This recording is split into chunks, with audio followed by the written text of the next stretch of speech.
So I know this committee is supposed to be an hour. I promise I will not take an hour of your time. You do not want to hear me speak for an hour.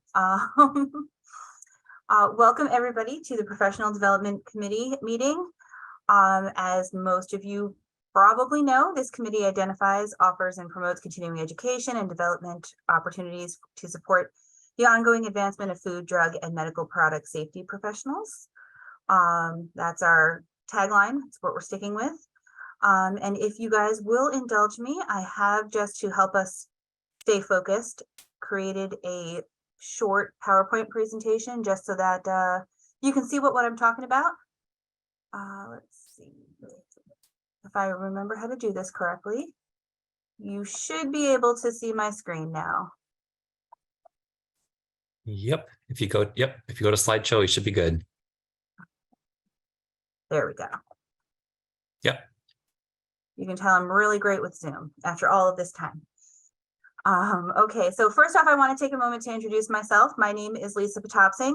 I work for Suffolk County Department of Health Services.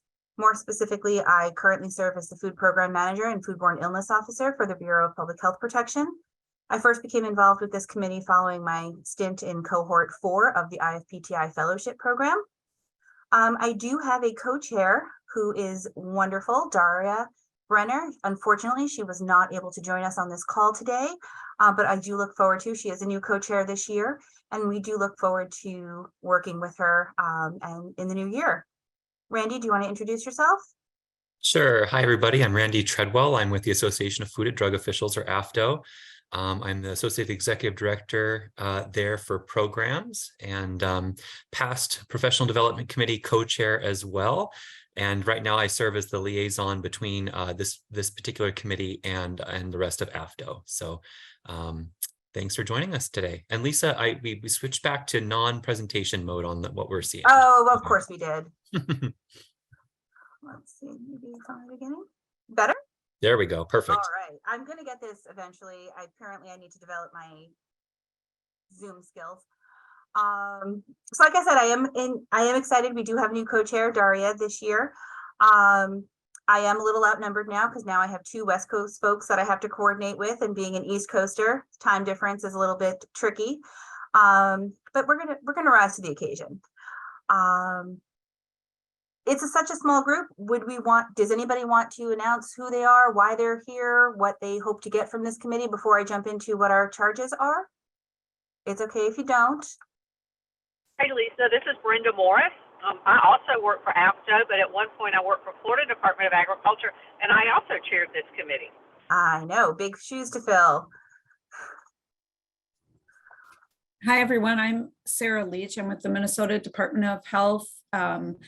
Until very recently, I was with the Food Pools and Lodging Services section there for about 12 years. And just May 1st, I joined an office within the department that really focuses on kind of business systems integration and project support agency-wide.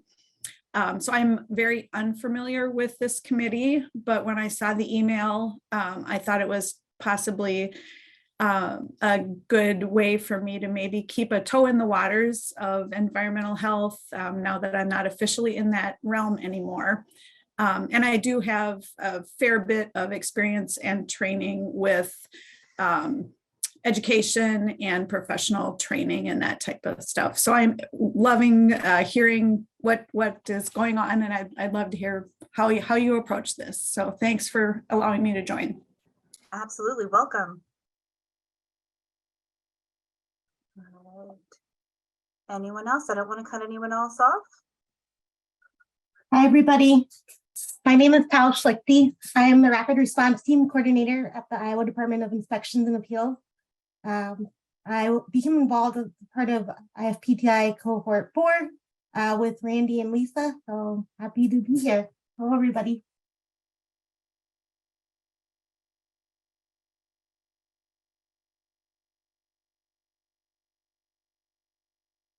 Okay, as we go on, if anyone wants to put their information into the chat for everyone to see, that would be great. If not, no pressure. But I guess let's get down to business. I figured taking some time out to introduce ourselves. Networking is a huge part of professional development. It's nice to know you can always pick up the phone, you can shoot an email, and you have support with you. So I do think that it's never time wasted introducing yourself and finding out who you're in the room with. Okay, so each year, each committee gets a great list of charges that they're to work on and try to accomplish. Charges often spend multiple years because it's very hard to get everything done. In addition to your regular job and things like that, it's not supposed to take away, it's just there to enhance. So sometimes it takes us a little bit. So if the charges are repeated from last year, it's not unusual, and it's something that we're always trying to build on and make better. So I apologize if you're seeing some of the same charges from last year, but that just means that there's still more room for improvement and more opportunities to get involved. So as you can see, the charges are on the screen. I don't want to have to read them to you. You guys are all good to go. Give you a couple seconds. We're going to go through them individually. If you guys have any questions at any point, by all means, use the chat or just stop me from speaking. That's cool too.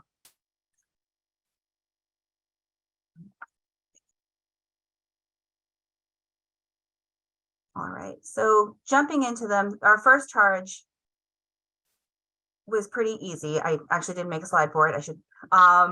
It was a non-starter this year due to many factors beyond our control.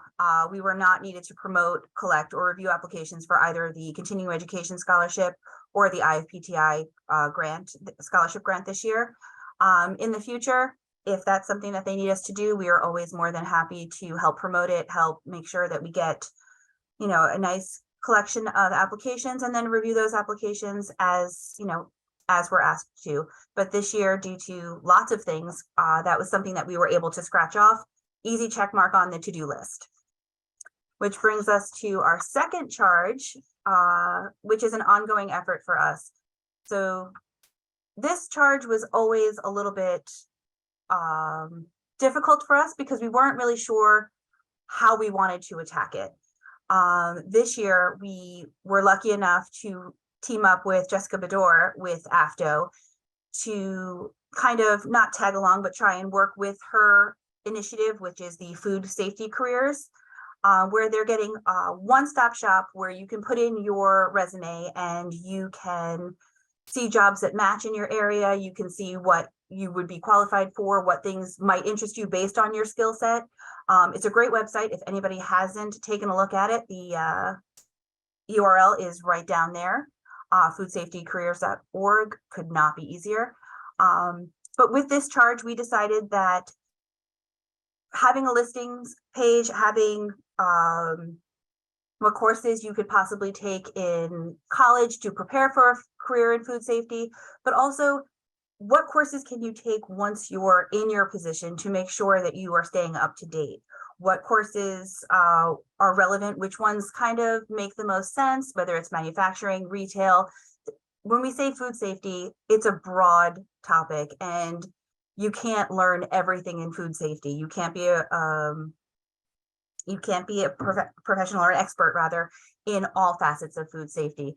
But if we can have someone, if I'm working in New York State agriculture and markets and I'm doing more agriculture and manufacturing, are there resources for me that I can go and look for?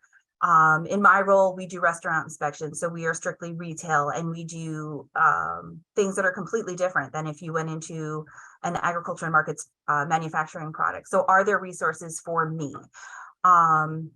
In working with Jess, we decided that the best way to kind of go at this charge would be to develop a survey that I'm going to send out to all of our registered committee members. Shout out if you want to join our committee. Later on, I'll give you the links. And what it's going to be is, do you guys know of any resources that would be great for this webpage and for this location where we can find easy access to information and courses that you might want to have your staff sign up for, you might want to take it yourself, you want to kind of make it a workshop, whatever it is. If there's a need, you're probably not the only one that has that need, and we would like to have a place where we can combine all of those resources. It leads directly into our third charge, where before COVID, because our lives are now delineated for before COVID and after COVID, Before COVID, this committee was responsible for trying to seek out some trainings, and with coordination with AFTO, they held a series where they did it they'd have like a certain course, and over the course of like 2 or 3 weeks, they would have it different days and different times to accommodate everybody in their particular time zone. And it would be focusing on the soft skills. The one that really stood out to me that I remember taking was one that was focused on the different generations in the workplace. As we all know, you can't talk to somebody from Gen Z the same way you talk to someone from Gen X, or the boomers, the different communication style from millennials. So we all like to say that we're not part of our stereotypes, but we all grew up in different circumstances. Life gave us different barriers and obstacles to overcome and to learn from. So communication is key. And if you're not effectively communicating with people, it's not that they're doing anything wrong. It's, we're just not effectively communicating. So it's something that I think that soft skill training is always a need. And I don't think that there'll ever be someone that says, oh, you know what, I'm good with soft skills, I don't need any additional training. I think that communication can always be improved. And we would like to try and get back to offering these. AFTO has been gracious enough in the past, and I believe will continue to do so. If we can find some courses that we would like to host, would give us a small stipend to just make sure that we can accommodate that and host different skill sets and different trainings. To that end, it's a lot of work for one person or even 2 or 3. My goal for the next year is to possibly put together a subcommittee or a small group that would be able to help us research and look for different soft skill trainings, whether it's something that you've done in your workplace, something if you're from industry that you guys use as a training tool, anything that we can do. If we can maybe create a work group to assist with this charge, we can come up with a game plan, we can present it to AFTO, and we can see if it's feasible. And like I said, you're not the only one that ever needs assistance. You're not the only one that wants additional training. There's always a need, and it's always a good thing. As you can see, I put up my email address and Daria's email address. If you have any ideas for trainings, you can either drop them in the chat, or you can send them by email. We'll look into them. If it's something that we think we can accommodate and we can get the funding to do, absolutely, that's something that we would like to reinstate and bring back from the before COVID days. Brings us to charge 4. Sorry that this is a one-woman show here today. This one is my favorite charge. I'm not gonna lie, we shouldn't play favorites, but I do. As a past fellow, we now are in charge of giving out the Dan Swords Award. And for those of you that don't know, Dan Swords was a mentor, and he was a great mentor. He unfortunately wasn't my mentor, but we did work with him during cohort 4. And he spent his entire career making sure that food safety and collaboration were of the utmost importance. I think that I'm not overstepping when I say that Dan understood that individually we may be successful, but together we could be unstoppable. And I think that if you had the opportunity to meet and spend 5 minutes with Dan, you would understand that food safety was important, but working together was also important. And acknowledging the successes of one is acknowledging the successes of everyone. To that end, IFPTI has developed the Dan Swords Award, which is given to one of the fellows in the graduating class based on their project, the way they present, the information provided. What makes this award unique is that it's given by people that have gone through the IFPTI process. So it's all past fellows that have graduated through the system and know what it takes to get to where they are. When they're standing there, they can totally relate. We've been in those shoes. We've had the same nervous energy as we give our presentations. And it's something that's it's really special to me. And it's something that I think was a great way to honor Dan. The recipient is chosen and announced following the conclusion of the IFPTI fellowship presentations. Emails have gone out to the most recent graduates to see if they are coming to AFTO and to see if they are willing to judge their peers. It's not, not everybody's comfortable judging their peers, but we're getting together a nice team of panel of judges, and we will be doing that. I'm working with IFPTI to make sure we have a standard evaluation form, and we look forward to looking at the presentations and hearing everything that they've worked so hard on for the last year. And that's kind of it for our charges. Randy, is there anything that I'm missing out on or that I should have touched and I glossed over? No, Lisa, I think you did a great job. Thanks for walking us through the charges. The only thing I would add, it would be for the kind of continuing education piece of that. And Lisa did a great job of mentioning kind of what we did prior to COVID. And, a lot of those that we offered were obviously online because we needed to have them either pre-recorded, to offer at various time zones throughout the week for people. But really what we'd be looking at too is if you guys have ideas on particularly pre-recorded trainings that you have been through that are really excellent and are cost effective, we'd be really interested in learning about them, because I think that if we're able to gather, purchase a license and offer it several times to as many people as possible, that's really a kind of a biggest bang for our buck type approach when it comes to this professional development training. So if you guys have thoughts, again, the name of the place that we used to use escapes me. Maybe Brenda and Lisa, if you guys know, could help me out. But it was an online system that had a lot of pre-recorded trainings. And I think we exhausted them at this point. So it'd be a matter of finding a new source of great training that you guys are aware of. So if you do know it, please reach out to Daria and Lisa and let them know, because if we don't offer it this year, we always can have it in our back pocket for next year and future years. So thanks. Yeah, no, I remember the trainings. I remember that the logo had red in it. I remember the guy and the background that he used. The name of the company is escaping me. I would have to take a look. And I can't remember either. And I set all these up, and I have been racking my brain trying to think of the name of the company, and I just can't. Listen, COVID hit us hard.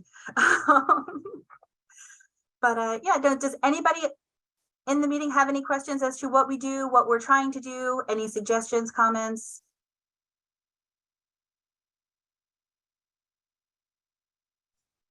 This is Sarah. As a brand new participant, I would like to learn a little bit more. Are there a series of committee meetings, or is it more ad hoc, or what else could I expect in terms of scheduling and that type of thing? All right.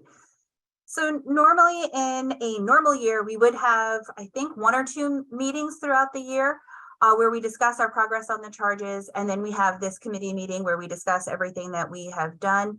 This year was a little bit abnormal for us because we were in transition between different co-chairs, so we had some staffing, so we didn't actually have any other real committee meetings throughout the year. That is something that's definitely going to go back onto the agenda for next year as we move forward. And so your commitment to the committee would really be maybe 1 or 2 meetings a year, probably about another half an hour to 45 minutes, where we just discuss how we've progressed on the charges. Did we find any trainings? What are our next steps? If we do subcommittees, it'll be up to you guys, or how often you guys want to meet, how often you want us to touch base with you guys. And so it's a pretty fluid, pretty flexible committee where we're just striving to go forward at whatever pace we can, because we do understand that, we don't want to take all of your time, but we do want to make sure that the work is getting done. Thanks, that's very helpful, Lisa. The Leadership IQ series. Yep, Rusty saved us. Thanks, Rusty. Yeah, no, it was a great series. And I mean, we even talked about possibly revisiting that series because of the turnover, because of retirements, because of COVID, because of employee turnover, which is an issue. So it might be something that we can go back to, but we would like to explore the waters a little bit.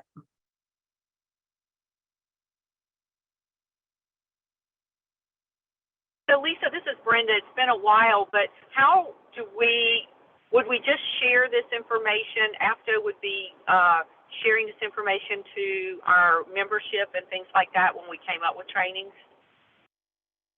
Yeah, I was thinking we would probably advertise, we would ask to advertise in the after newsletter that goes out. And that would be the advertisement. It would go out to all of our members and we would register through that. So Randy, and Lisa, I had a thought is if we come up with pre-recorded things that we can keep for a while, would it be something that we might want to look at to have a spot on the website that's under professional development that we could, as a committee, keep some things on there that people could go into our website to find to take as a course? Yeah, I can speak to that real quick. Yeah, I think that that's a possibility, Brenda. I think it depends on how whoever we end up going with, whether it be Leadership IQ again or some other vendor, that it depends on how they set up their licensing, right? So like, for example, Leadership IQ, I think we were able to negotiate a thing where usually it's a per person kind of per delivery type fee of, I don't remember what it was, $150 or something like that. But we were able to work with them to negotiate that we would pay a certain fee, and then it was open for an unlimited number of deliveries to an unlimited number of people for, I think it was a calendar month. So if it was something like that, again, to where we could offer it to anybody as appropriate, then I think that's something that we could have on the public site. If there are restrictions as far as like number of people accessing it per month or something like that, maybe another thing, kind of to your point, Brenda, would be is we could put it on the committee portal, and then that would be accessible to the PD committee members, and then we could do some limited sharing, from there. But I think it just kind of depends on how it's all set up.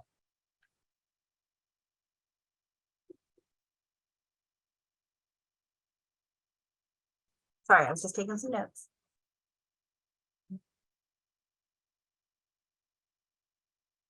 Lisa, I just saw a question down in our chat box. Let's see here. Oh, nope, sorry, it was the Leadership IQ thing. Oh, okay. I was like, No, wait we're a good. second. Nope, we're good. I was like, do you have a secret box? But yeah, no. So any other comments? Just as you can see, I put in if you are interested in joining the committee, if you think that you might have a coworker or a friend that might want to join the committee, all are welcome. Open enrollment, no fees, no stress, I promise. And if you guys are interested in if you're thinking about having, coworkers or colleagues join the committee as well, you can always go to AFTO's committee page. And I put that in the chat in a comment to Yvonne.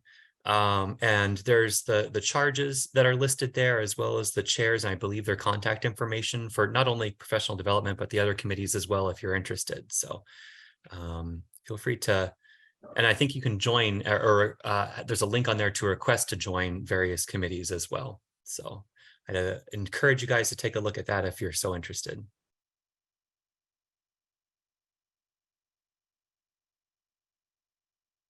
All right, if there aren't any other comments, suggestions, anything that anyone wants to discuss, then I think that we might be good.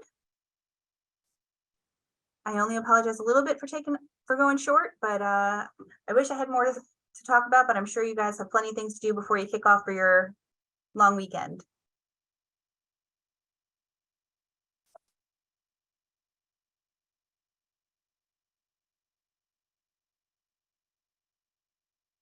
All right, I'm not hearing anything and I'm not seeing anything in the chat. I want to thank you guys all again for coming to the Professional Development Committee meeting, and I hope to see you guys at AFTO. Thank you, Lisa.